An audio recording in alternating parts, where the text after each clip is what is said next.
The Darkest Monk story made me an even bigger fan of the titular character. The USA Network series, which aired for 8 seasons, always had a strong balance between its comedy and drama. Tony Shalhoub brought a great deal of humor to his portrayal of Adrian Monk, as the private detective's phobias and his need for everything to be organized in a specific way often clashed with the realities of the cases he investigated. Monk's best episodes were funny, but they also had their fair share of high stakes. The high stakes not only came from each episodic case, but due to the long-running storyline of Monk investigating who killed his wife, Trudy, which was the one case he had never been able to solve.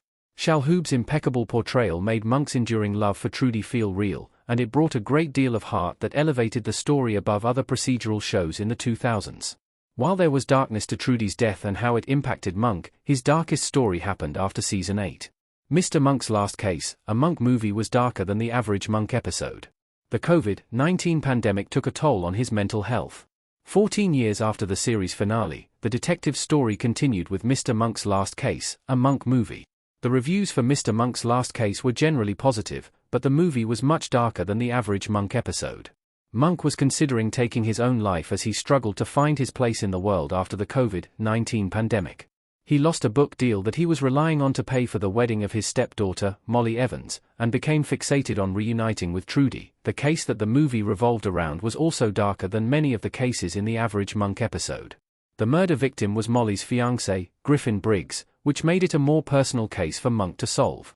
While it was dark to see him thinking about taking his life, along with solving the murder of his stepdaughter's fiancé, the movie handled it in a way that felt authentic to the character, and that did him justice more than a decade after the show ended. The Monk movie realistically explored how the pandemic would have affected Adrian. The impact went far beyond his germophobia. Mr. Monk is in a hazmat suit. Before losing the book deal and before Griffin's murder, Monk had already regressed due to the COVID-19 pandemic. The detective's germophobia was often used for comedic effect in the show, and there was even a 5-minute-long Monk episode released in May 2020 that showed the effect the pandemic had taken on him. Mr. Monk's Last Case took this a step further by showing him wearing a hazmat suit, but the movie also explored the heavy toll that the pandemic had on his mental health. If someone is genuinely a germophobe like Monk is, it is realistic for a pandemic to be their worst nightmare. This is what happened to Monk, and he was not able to manage his obsessive-compulsive disorder as effectively as he had by the end of the show. The world was no longer in a state of global emergency, but the sense of emergency had not ended for Monk, whose compulsions and phobias were affecting him worse than ever before. I appreciated that Mr. Monk's Last Case confronted this reality and meaningfully incorporated it into the story. Despite the darker story, Mr. Monk's Last Case's ending was very uplifting. It ended on a hopeful note.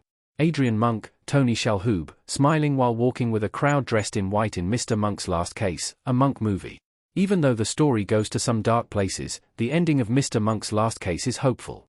After solving Griffin's murder and ensuring that the killer, Rick Eden, is arrested, Monk still plans on taking his own life. However, he is visited by Trudy, Griffin, and countless others who he has helped through his detective work, along with those he can still help. Monk decides not to take his life, realizes that he has made more of a positive difference in the world than he ever knew, and is determined to solve lingering cold cases. I am an even bigger fan of Monk after seeing him confront his greatest mental health struggle yet. The revival movie could have leaned purely on nostalgia and the lighter aspects of the beloved show, but it instead went in a bolder direction that made sense for the character. The ending to Mr. Monk's Last Case also sees him getting a dog named Watson, which is a lovely touch to an already beautiful conclusion. The Darkest Monk story went on to have a positive ending.